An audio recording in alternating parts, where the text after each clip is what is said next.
your art extends beyond toy pianos.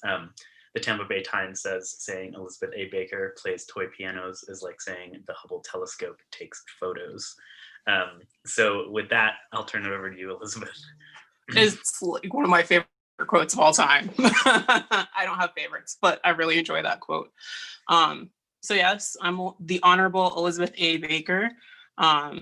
And I had the immense pleasure of going through a lot of your applications and also your questions from the acceptance questionnaire. So I tried to sort of majority rules, but I do remember a couple of things that people were interested in, and I'll try to work them into our conversation. One quick thing is like, I really hate just hearing myself talk. So if you have questions as things come up, you can either put them in the chat and I'll try to see them, or hopefully Ross or Shoshana can like help me with that if I miss it. Or just unmute yourself and ask a question when there's like a stopping point. Or you can do this and hopefully I might see you in the gallery. I don't know. I don't really Zoom that much. So the first thing that really mostly everyone wanted to talk about was improvisation. And I have a very different relationship with improvisation than most artists. I first of all believe that free improvisation does not exist. Free improvisation does not exist because there's no way for you to play your instrument, be it electronic or acoustic or otherwise, without having some knowledge of how that works. So that's already in your brain. So freedom has already left because you're only left with your experiences with that medium and some cellular memory stuff from your ancestors that is going to cause you to make choices the way that you make choices. And I'm not just making that up. I have a very good friend who is a neuroscientist and also a pianist. And he and I had a very long discussion about this. And he was like, yeah, Elizabeth, you're totally right, but let's add cellular memory to that. So that's why I add the cellular memory part.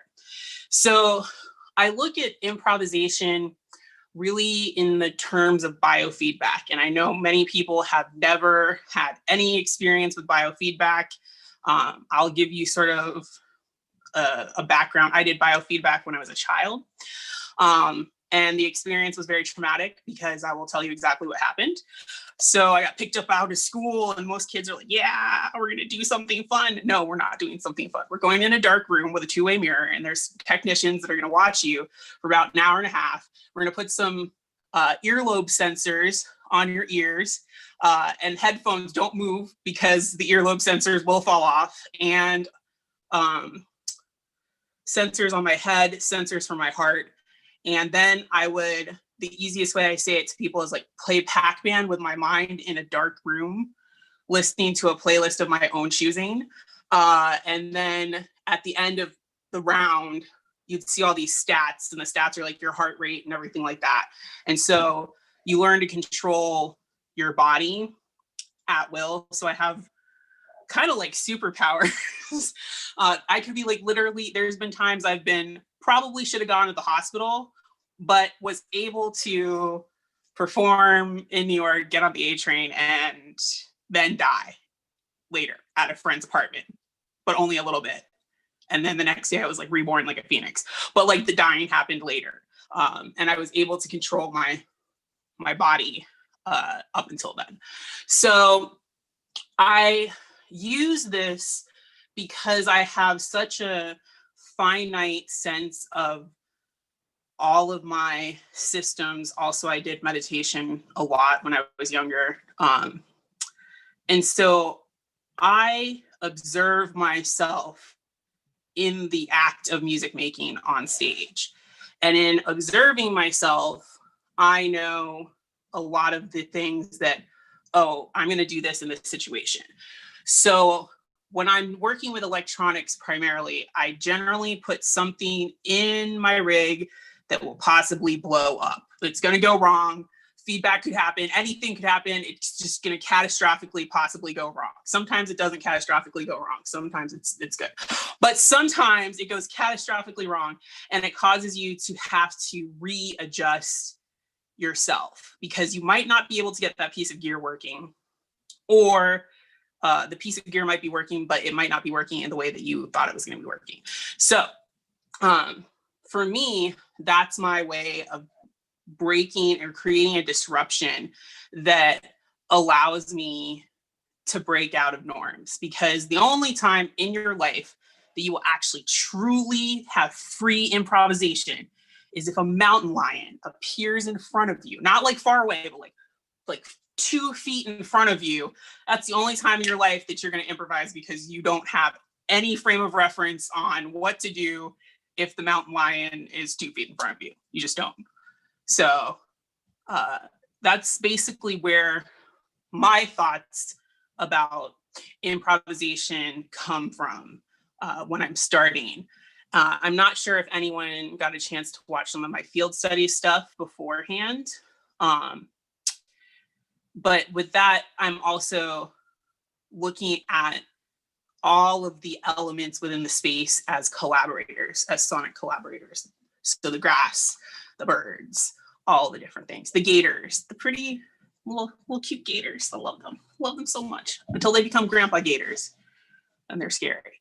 And they make cool sounds, but it's also about honoring their space, and not just, I find a lot of times the field recording, it's pretty exploitative. Like, we're going into a space, we're taking sound. We normally don't ask the elements and objects and beings in that space if it's okay. I like to do that, but I know that a lot of people don't. And so it's just like, from a power dynamics level, you wouldn't want someone to come and take your stuff and just be like, okay, this is my piece now. My piece is now this other person's thing. So I value all living things on the same level as humans. And that shapes a lot of how I do field study work and field recordings. So yeah, I just said a lot of things. I'm gonna take a moment. If you have any questions on that, I'm just gonna stop here for a moment. Yeah, on your field studies, Yeah. So were you like, I watched a couple of them, but didn't really like read about it. So were you were, when performing, you were listening to the sounds around you and using those as your collaborators? Is that's what's happening? Yes and no. Okay. Okay. So I'm not using them as collaborators. Yeah. I'm inviting them into the collaboration. Okay. And yeah, you gotta get permission, because sometimes they don't want to participate, and that's fine. Mm-hmm. But you just have to honor that space and honor that intention. So when I am performing, every time I perform, it's like a weird meditation. Mm-hmm. And so if I can explain it as, I'm listening, but I'm also like listening on an energy level, if that makes sense. So I'm tuning in to the energy of the space, and then making myself part of that energy in the space, and then going from there. And that's not just what happens in field recordings. I basically do that anytime I perform, because every venue has a different energy, and every crowd has a different energy, and every collaborator has a different energy. So I rely heavily on empath technology. It's not really technology. I was just born an empath, but I rely heavily on empath techniques to be able to tune into those things and get into a space where I am not trying to control the situation so much as react and be open to things. Okay. That's awesome. It takes time. I feel like a lot of times when I'm explaining this, I'm like, so we're going to now enter a temple of things, and everyone is now a disciple, and we're going to take 50 years to become super attuned to all of this stuff, is what I feel like I should be saying. Mm-hmm. but I've spent most of my life doing this. I do have a question, because I love what you're proposing about this idea of objects and spaces having memory and engaging with that memory in a very thoughtful and an appreciative way. And I'm wondering, have there been moments where the perhaps the cellular DNA of an organism, or the memory of an object, has been in maybe tension with, like, that energy that you perceived, was maybe energy that you held tension with, and, like, as a human being with your own set of experiences in this world. And I'm wondering, like, where do you draw that line between, I'm wondering if self-care is a part of it, but also how do you sort of hold that tension and incorporate it into your work in a safe way? Because it sounds to me like there's such a level of personal engagement, and I'm wondering, when does personal get too personal? Question mark. I don't know if that makes sense. Yeah. No. So there's a Reiki master in Nashville that I've worked with in the past, and she explains it, when you're a super high empath and susceptible to many things, you have to kind of think of it like an egg, right? An egg on the inside is like soft and gooey until we cook it, but it's like got that protective layer around it.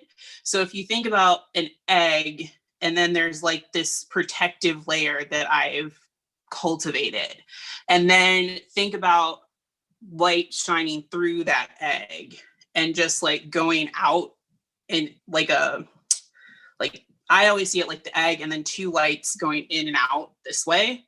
And that's how I process the entire world.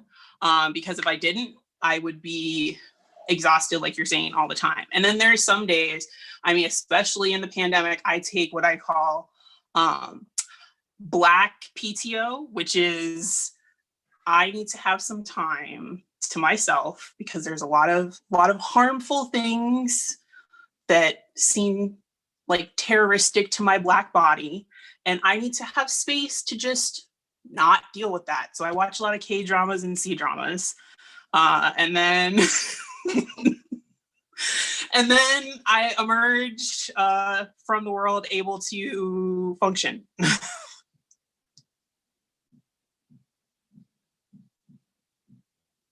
Yeah. Okay. All good questions. So I don't remember, because pandemic brain, what each person plays. So is there a possibility we could just go around and have like who you are and what you play? Because it's nice to do that. Anyone can start.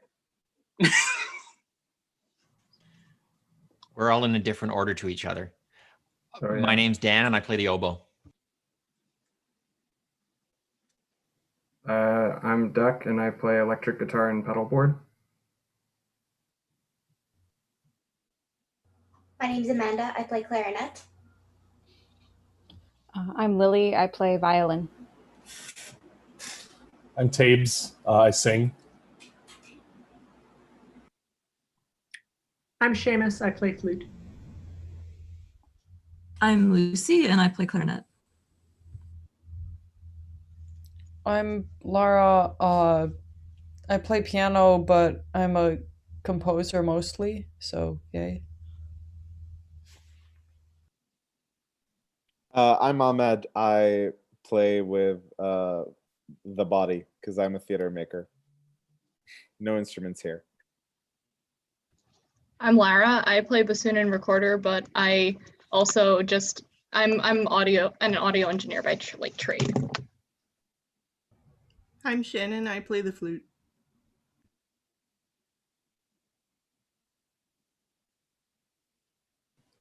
I'm Stacy. Oh, sorry. Oh, sorry. Go ahead. Okay, I'm Stacy. I play piano and I'm a composer.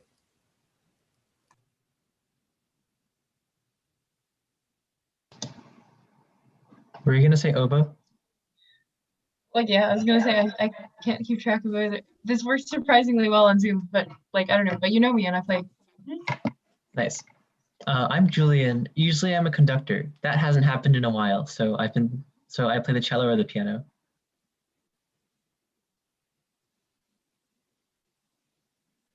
Is that everyone? I can never tell.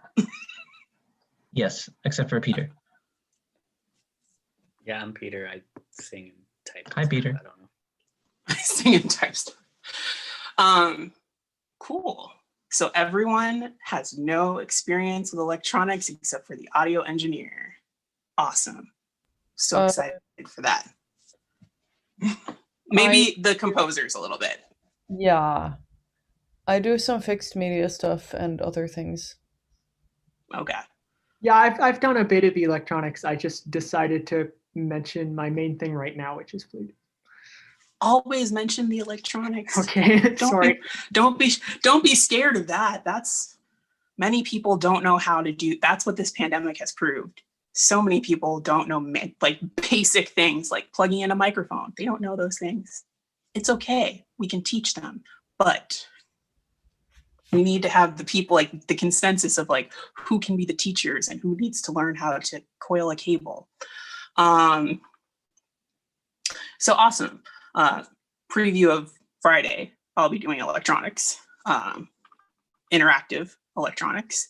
I think it's really cool. Basically, we have a lot of acoustic stuff, and I haven't worked too much with acoustic players on these ideas of improvisation.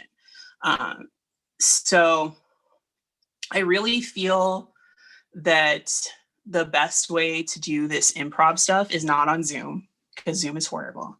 And I also, as Ahmed said, this is a really personalized form of improvisation. And so I really want to work through creating something so that on Friday, when we come back together, we can talk about the improvisation process in our self-practice. So that also I feel like it's weird playing on Zoom, like a bunch of people that you kind of know, but like don't know. And then all the artifacts are happening and like you really just don't get a good sense for humans.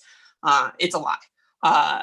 There's another interface that I'd wanted to work with, which is called Netty McNetface.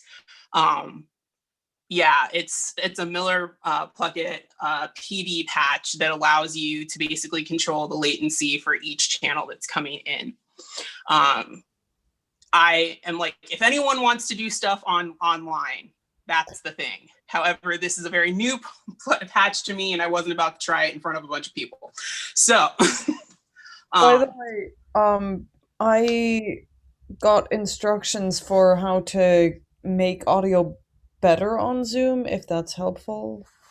No. Okay. No, I appreciate it, but I also hate Zoom as a machine. Both Peter and Shoshana know that. You know, sharing public information during activism and protests is probably not a company you want to support. So that's just a little soapbox. I'll jump off of it for a second. But I'd like to sort of brainstorm with you guys on what is possible with your instruments to break that normalcy that you have of going into like your oboe position. I don't play oboe. Obviously, I am not an oboe person. I don't understand woodwinds because I don't understand breathing very well in a way that most humans don't. So the key is here that you have a playing position that you're normally in. And what could you do safely to alter that playing position? So this starts to actually go into our theater stuff. So if we were in a room, I would do a lot of the things from like the Theater of the Oppressed. I would pull out some of those exercises and I'd say, let's do those things, but with our instruments. But since we can't do that, and we want to work on self-practice, as a dancer, the first thing I say is put your body in a place that it's not normally. So I've been thinking a lot about this, especially with woodwinds, because a saxophone friend asked me, and I was like, well, maybe what is it like to try to play the saxophone on the floor of your closet? What happens then? And what happens if you like try to lay on your side and play the saxophone? What happens then? Like, how does that feel? And then can you replicate that feeling when you're back in your normal playing possession? This is how I've been messing with these ideas of cognitive disconnect and then putting it back. There's some, and I'll have to send an email. Peter, I'll send you an email with some of these scores. So I made visual scores that are kind of like the experience of biofeedback. So I give them to the performer and I say, hey, don't practice this. Just look at it on the day of the performance at the performance and interact with it. Don't try to make it smooth and pretty. Just make it chop, just react to what is happening. And that whole getting out of the musician, we have to make it pretty every single time, causes you to discover new things, because all of a sudden you're just in the moment. And it's very much, I guess I could say it's like contact improv for dancers, or straight up improv for actors, because I don't act that much anymore. I was in Murder at the OK Corral one time, but not since small theater at the St. Pete Little Theater did I reprise my acting skills. But yeah, so it's like, it gives you those things to play with. And I'd really love for each person to record themselves with your phone and do sort of a journal write. And the way that it should work is that you record yourself and then you journal about what you think happened. And then you watch the video and write what actually happened that's observable to you. And look over the differences or similarities between your perception and what is happening. That's the other tool I would really give you guys for that. Does that all make sense?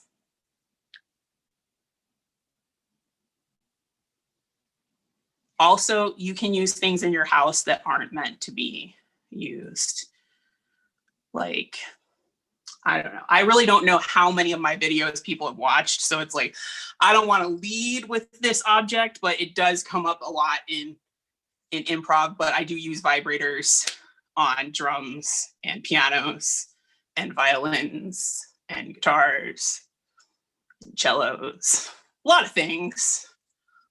They're very useful. And mine got paid for with grant money from the government, so taxpayer dollars. I see a lot of yes signs. Yes, please make your government pay for odd things that you need. Yeah. Feel free to ask questions, because I hate, yes, vibrator socialism. Fun fact, in Texas, you can't, like, one of my pieces actually can't legally be played in Texas, because Texas has a rule that anything over 8 vibrators, so 9 vibrators, is illegal because it's intent to sell. But 8 you can have for personal use. That's How did they decide on that number? I don't know. Old white dudes. So like, I don't know what the research was on that, but like 8 vibrators, it's fine, but 9, no. 9 is the point when people sell them, apparently. So yeah, it's been played in Texas, but we had to be very sneaky about smuggling them in and then smuggling them right back out.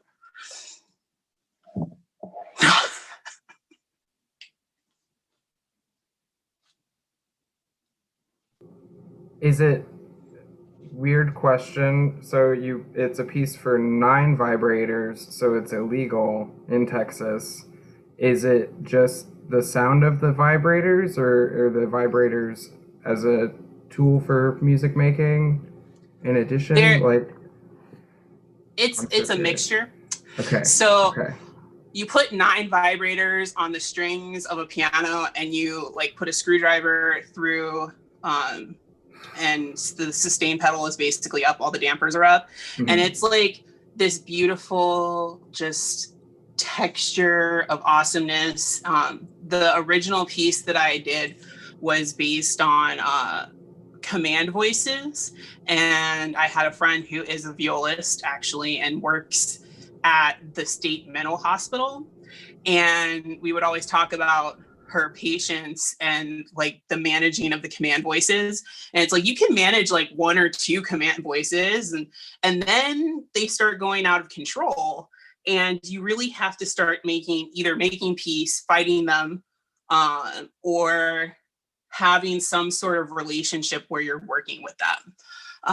And the idea that I had 9 vibrators that were all going to make different sounds, because also, it's not a foolproof plan. This is also like the bomb that can blow up, because some of the vibrators will like turn and do laps. That's fun. And then they go far away and you can't reach them. And then there's others that kind of roll themselves off of where you put them.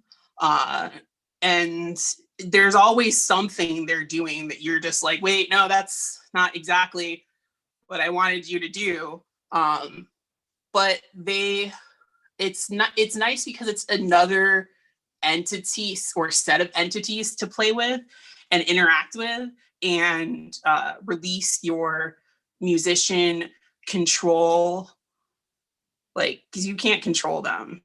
You could try, but 9 is a level like you can't control 9. Maybe 3, but 9, no. So yeah, and it just sounds cool. That's the other thing. It sounds really cool. If you could imagine like a gritty, dirty EBow, but like a bunch of them and way cheaper than an EBow. So like, see, I had the taxpayers' money in mind. I was on a budget, okay? So yeah, I mean, I love that sound. I could actually just listen to the vibrators in the piano and do nothing and be totally happy.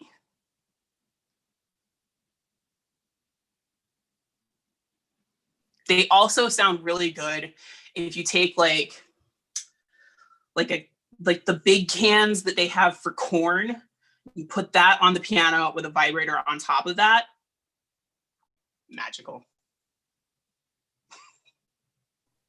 I have a question that's sort of looping back to the field studies subject. Mm-hmm. But in talking about those, it sounds like you were mainly discussing like other organisms as like animals and plants. And this fall, I've been messing around with some field recordings that like do include some animistic sounds, but are like mainly more mechanical. Like there's a lot of trains and like kind of some distant traffic and general ambient hum of city noises and that sort of thing.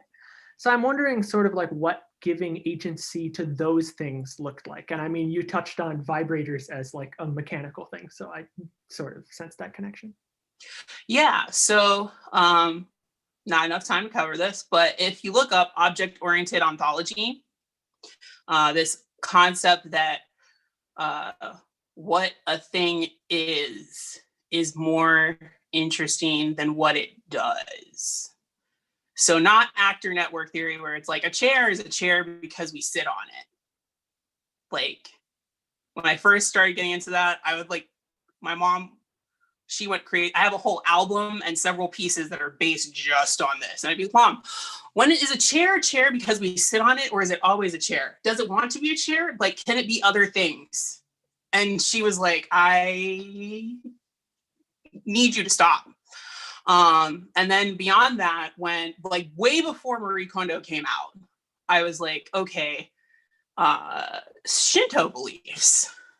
this concept that we are energizing objects by touching them, but that the object has its own energy and we are respectful of that.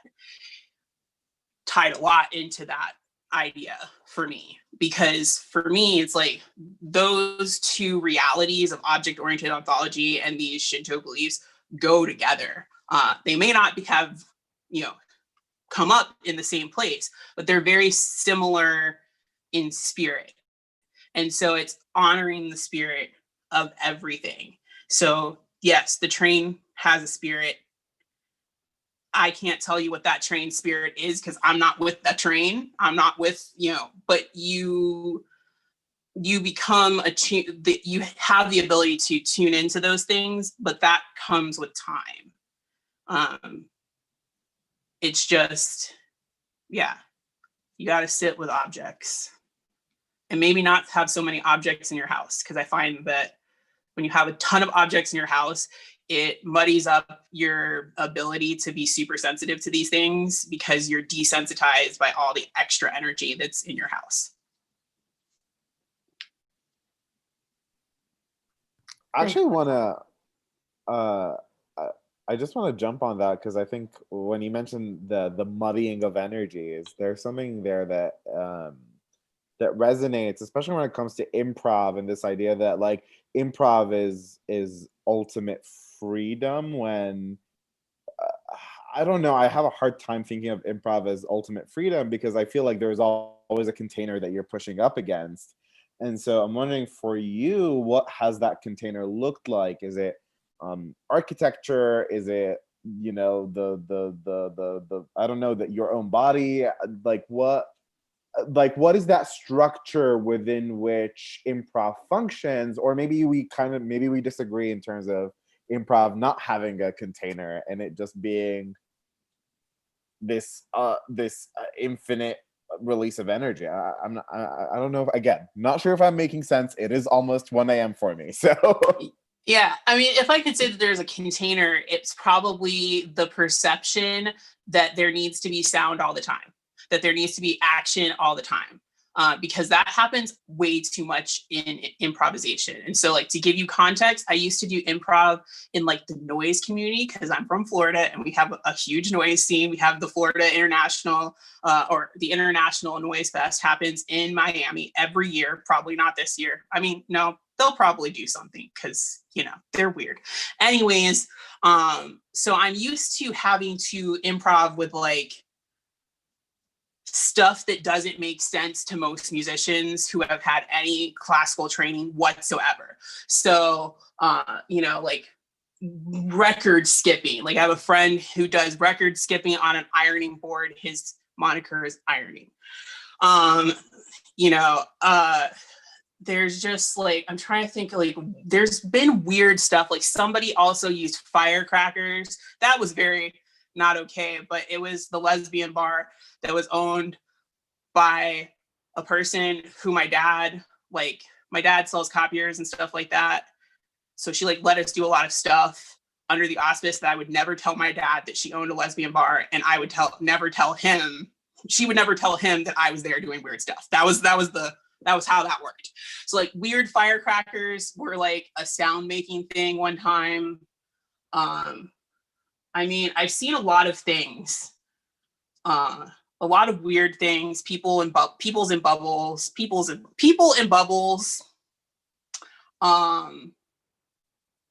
Yeah, I mean, yeah, because the noise community is very weird. Like it's a niche thing. It's got a lot of racist bras in it. That's why I'm not in it anymore. So I feel like that also helps you, because when you're working with people who might not necessarily be studied musicians, but they're able to craft sound over long periods of time, like make an amp feedback for 4 hours is a thing, and we're going to do that. Or you have like Gustavo Matamoros down in Miami who's like, I am going to strike a match, I'm going to amplify the match, and I'm going to slow it down. This is the piece. You learn a lot about listening. You also learn earplugs are very important and you should carry them with you at all times. And you also learn a lot about how sound can be organized in a way that isn't necessarily conventional, but it's still pleasing to the ear. So yeah, people make too much sound in improv. That's my thing.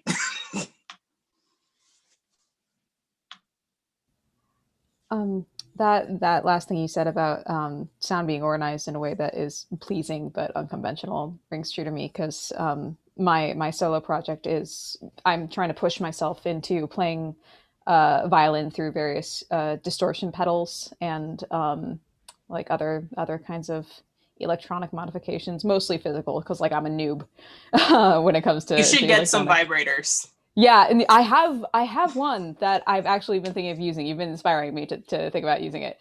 But I've been trying to play with the different emotions that distortion can evoke in people. Can I grab? I feel like this is going to help you in your, because I wrote a piece. It's called "A Cure for Hysteria" about vibrators for two violin duos.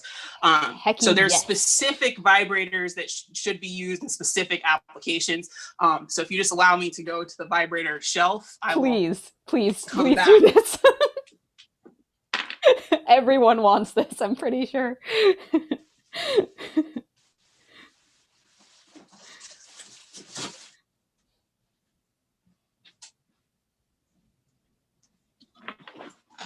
Okay. I don't have as many because I keep writing pieces and putting them in the electronics kit, and then people are like, I love this piece and I never want to give your vibrators back. I'm like, no, you need them. I need them. Okay, so like here are 3. This one is the worst. Never buy these. These are horrible. They're like blah. They make no sound that's helpful or useful. Like it sits there and does nothing. I'm very unhappy with that. Okay. This one is like hard. Hopefully you can hear this. Yeah. The things. I'm going to use a bucket that I just happen to have here because this is my studio. This guy, we love him. Really good for like percussive things. It's hard all the way through, except for the tip. And so it's always your go-to when you're like, oh yeah, I need a constant drone. It's gonna make my life happy. But especially for violins, and I have a violin. It's blue.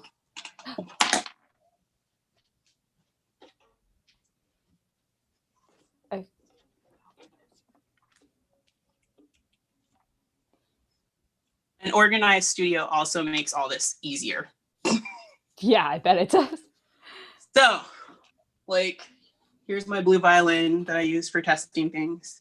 This is the guy that we love. It's got a little bullet in the tip, and it's flexible. This particularly works really well on strings.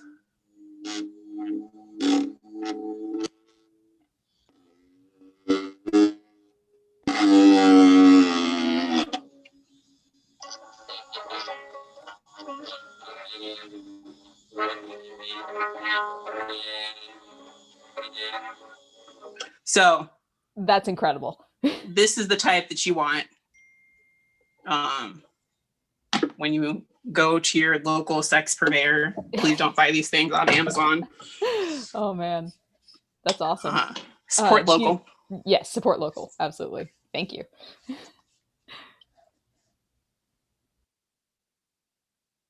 Yeah, that was.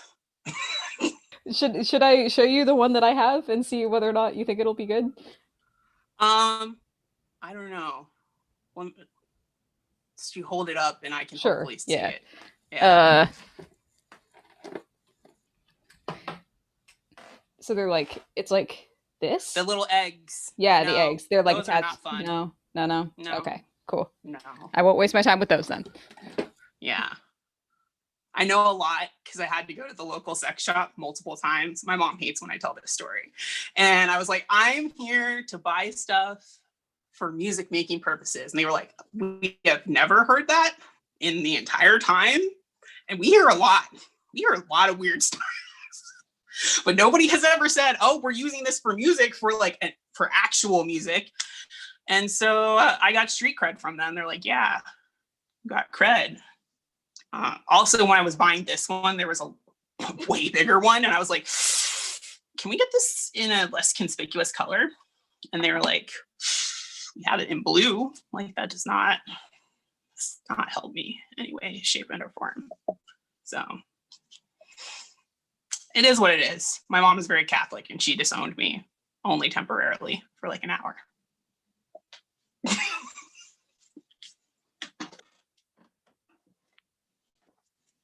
Okay, she can judge me. She's like 75 years old and British and like 5 feet tall.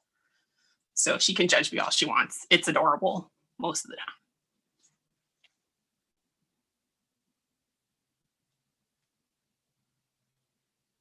Yes. Yeah. Can I ask a question? Any other questions? Yes. I think the vibrator thing is really funny and really great, but I have a question. Like, I think in a semantic sort of sense, I imagine you can get a similar sound from like an electric toothbrush, right? Which I've seen. Actually, I saw someone do. I'm not gonna tell you about the electric toothbrush. Mama say many women have used electric toothbrushes for not their intended purposes. So it's basically the same mechanics. I see. I saw it. I saw like there was a toothbrush and then they used like a saw. And then like they sawed through the violin. It was really wild. But in a sort of like semantic sense, like why a vibrator and not a toothbrush? Because it's not just about the sound, right? Like there's the image and the performance and stuff. No, it's actually a totally utilitarian thing. So a toothbrush is like hard plastic, and it's all like, I actually had a hard plastic vibrator at one point in time, and I think I might have lost it on tour or somebody took it. The point is that it's very chaotic. It's a horrible sound. It's like all the time. It's too much. So I could only use that one like sparingly because it was too much too fast. And like there was nothing you could do to fix it because it was hard plastic. So it's the same thing with the toothbrush. It's hard plastic. This is like jelly stuff, and there's like body safe silicone. And so the textures actually have something to do with how they stick on and interact with various things like the strings and the other things that you might use it on. I'm just gonna help you with that by taking the body safe or silicone off. So like you turn it on, it's too much. It's too much. Sometimes you want that, but it's too much. It's too much to be going all the time. It's too much. So that's why vibrators. Oh, cool. Thanks.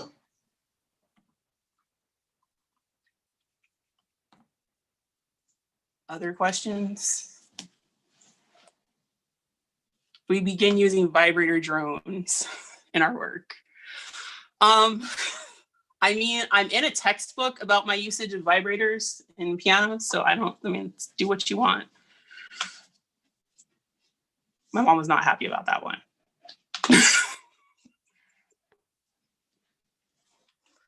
Periodically, she pulls me aside and she's like, how could you do that to me?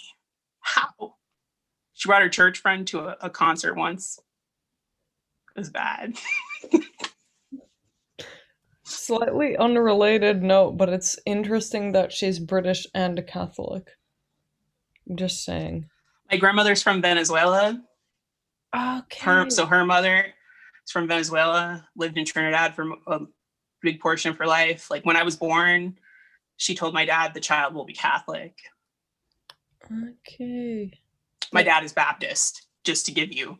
They're both polar opposite. My dad's a 6'8.5" ex-professional football player, and my mom is a 5 foot tall, short, very proper British lady. Nice. I'm currently in London at the moment. Oh, wonderful. Good times. We have no family in London anymore. Everyone we know is in Guernsey. Okay. Cool. That sounds like the family history on my dad's side of the family, though, which I'm not gonna go into at the moment because, yeah. My family is the United Nations. They all like were born in one place, and they go to another place, not as colonizers. They go to another place. Okay, some of them were colonizers. They go to another place, and they have children with the people there. And so that's why I get to check the other box on all the scholarships. Yeah. I mean, my mom's Finnish, but my dad is like a weird combo of let's see, Korean, Mexican, Jewish, and other things. So yeah. I can't wait until the future when we all morph into one race. It's gonna be great. Yeah. Check other. Be like the people from the future in South Park that speak like basically all languages in one, and it sounds like Glorp. Yes. I feel like I see faces of people who are ready, like they have ideas that are floating, and possibly questions. I do have a question, but I also am aware that I've asked 2 questions already, and I want to make space for other people to. I appreciate that. Yeah.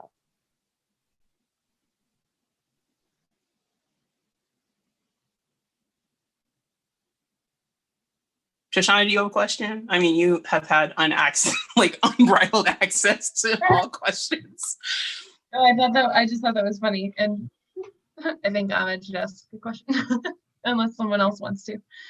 Clearly.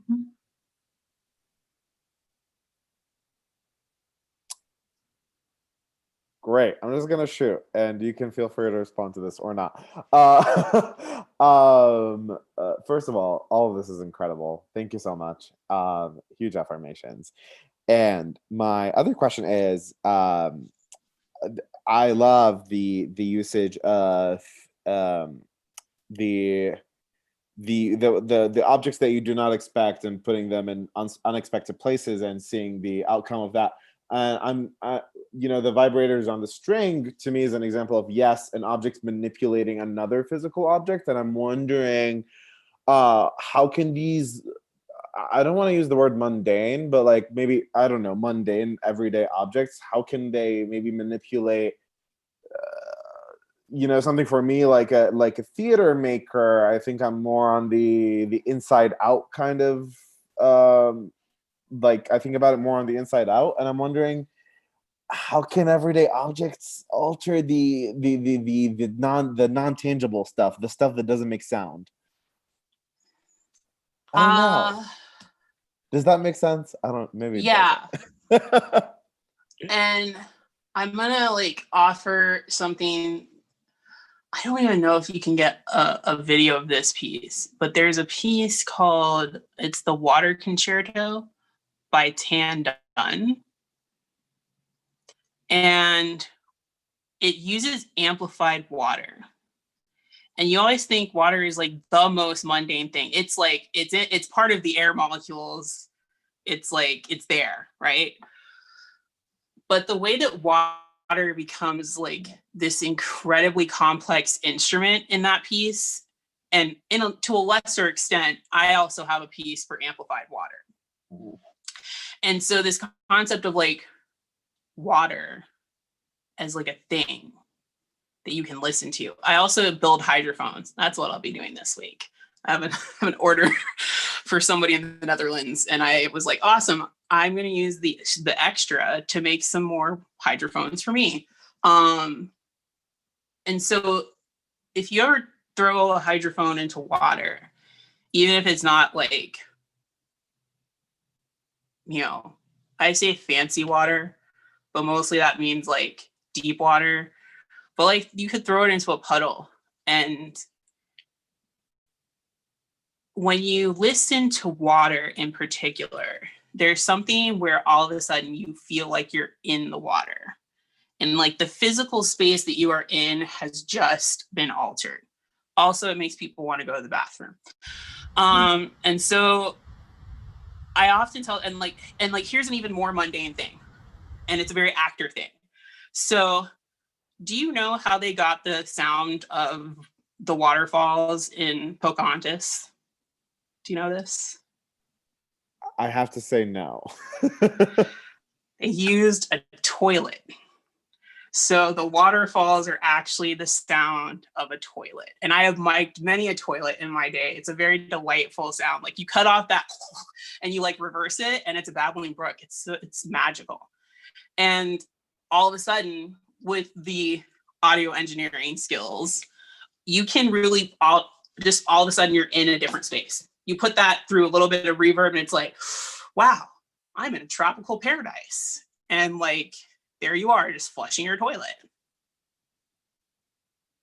So yeah, mundane things can change the energy of a space real fast, and in some very unexpected ways. So yeah, listen to your toilet, maybe mic it up if you have those capabilities. Clean it before you do so. And if you have if you don't have a hydrophone, but you want to get freaky with your toilet water sounds, you can also put an unlubricated condom over a 57 microphone and gently put the tip into the water and flush it. And I'll give you the same effect. Have you tried putting a hydrophone in carbonated water? Yeah. Cool. I have them all over. So like this is one of my hydrophone builds. And I make them for myself and other people. So I have multiple hydrophones. I've mic'd a lot of things, including the fountain in like the memorial, like the big mausoleum in Oakland, where Sarah Cahill does the Garden of Memory each year. And so I've put many hydrophones in many places that might be unexpected. In fact, the piece that I'm building this hydrophone for the person in the Netherlands is actually a piece for amplified water and upright bass. And so that has a dry ice option as well. So there are many things you can do. This is kind of like the intro into let's talk about electronics. Yeah, I love that you brought that in. I was gonna ask about like how did you come about constructing hydrophones, and like did you make your own design and all that? And yeah, so my first hydrophone build was the old MIT build from the way back when times. It involved a 35 millimeter film canister, so I had to like get some hipster friends, get those film canisters. You don't need them, I need them. And then the parts list is like a bunch of stuff you could get at Radio Shack, but Radio Shack doesn't exist anymore. And they also have the Radio Shack part numbers, which I was like, way to go, MIT. Like I literally just walked into Radio Shack. I was like, okay. And at that time they were like, oh yeah, Elizabeth, go where you need to go, because you know where all the things are. Here I am at the drawers, just getting all the things I need. Alexa microphone. And then the last thing, it literally says on the parts list, vegetable cooking oil from Mom's Kitchen. So then I got the cooking oil from my mom's kitchen, and that was it. It was a okay build. It looks ridiculous. I have one friend that has one that's still surviving, and he's like, oh no, it's so good. I'm like, it's so horrible. It looks horrible. So then I had the idea for these. They're just sleek. I love them so much.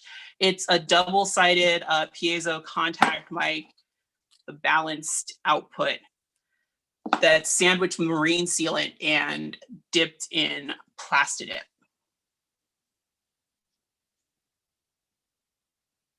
Yeah, it's magical. I love it. And the best part is that the fish no longer try to eat it, which was the main problem with the first build, because apparently a 35 millimeter film canister looks like fish food, looks like one of those danglers.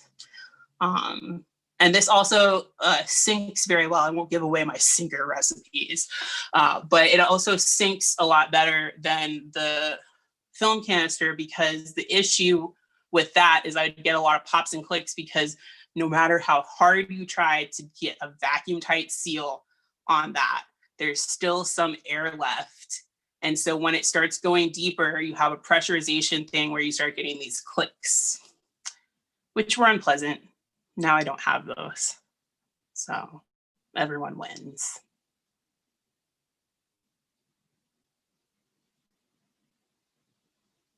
But it's a simple build. It just takes, the marine sealant just makes it take longer because you have to wait for that to set. I don't know why I came up with that, but I basically just looked at professional hydrophones and was like, I can build that. And I can make it for way less than that amount, because that's all a professional hydrophone is.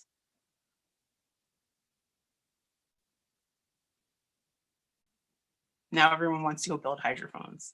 Excellent. Hopefully you have good soldering skills. Any like leading questions other like into electronics?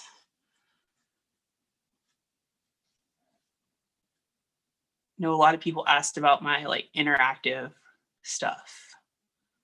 That's a big question. Maybe people have Wiimotes at home.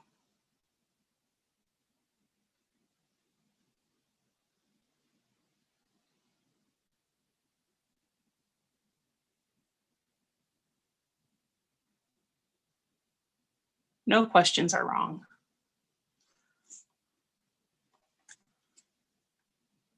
Yeah, the Wiimote is really easy because there's already a patch built. It's a program called Osculator. Makes it super easy to connect your Wiimote to your computer. And actually, I don't know that you necessarily always need Osculator anymore, because now Mac has built-in Bluetooth MIDI.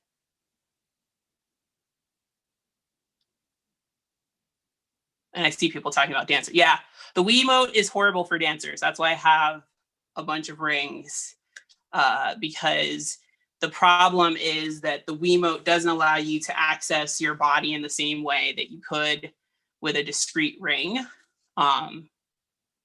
Because I see puzzled faces. So like, imagine just having something strapped to your arm like this, and now you can see it. So like here, I don't have much range of motion the same way because like my muscle is constricted. But the moment that I take that away, I now have fluidity in that. So that's the whole point of I have the Wiimotes. I use them. I normally use them to hide in drums and things like props. But I mostly just use, I started off using the Source Audio Hot Hands. Those have been discontinued. Now I use, it's a new product from Finland, and it's called the Wave. And it's by Genkai Instruments, and it's like $300, which is why I don't know how to tell people. I'm like, once they get the price down, it's about a year and a half old. So it's coming up to the time where they're like, tell people about it so people can buy it. They've done a lot of good things to make it more accessible so that you can use it with analog gear. And also, finally, after a year and a half, you can program settings on it on your computer, and then it will remember the settings when it's away from the computer, because it actually seamlessly links with your iPad or iPhone.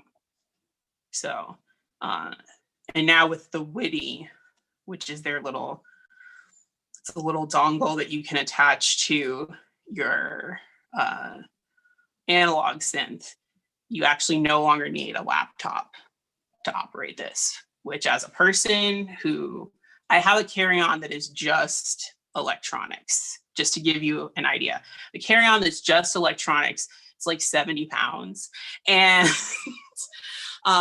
if it was possible in my world to not do that, because it's not just the carry-on. I have a carry-on, and then I have an entire Swiss gear backpack of electronics. Me and Pamela Z, it's basically the same thing that we do.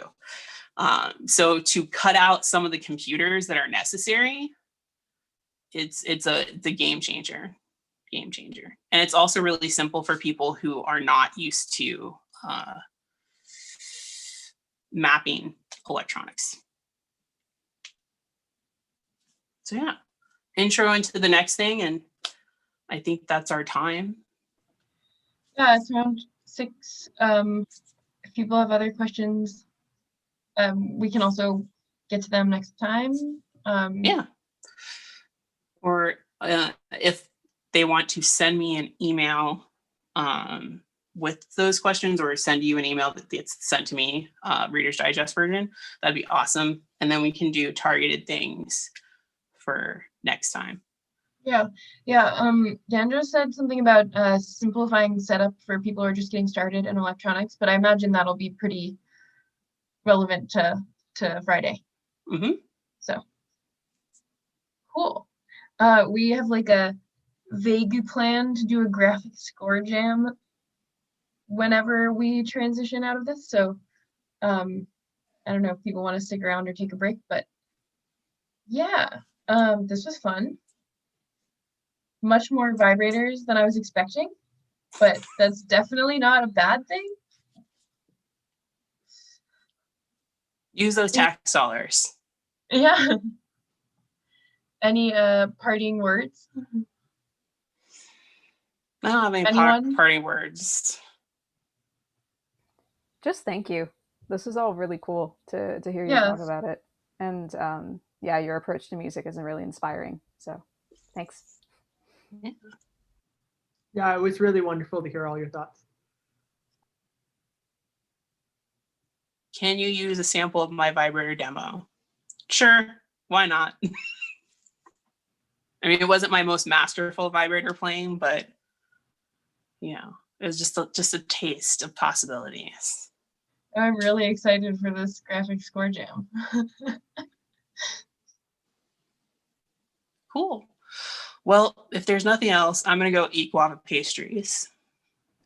Me too. My mother bakes them. That sounds so nice. A waffle pastries?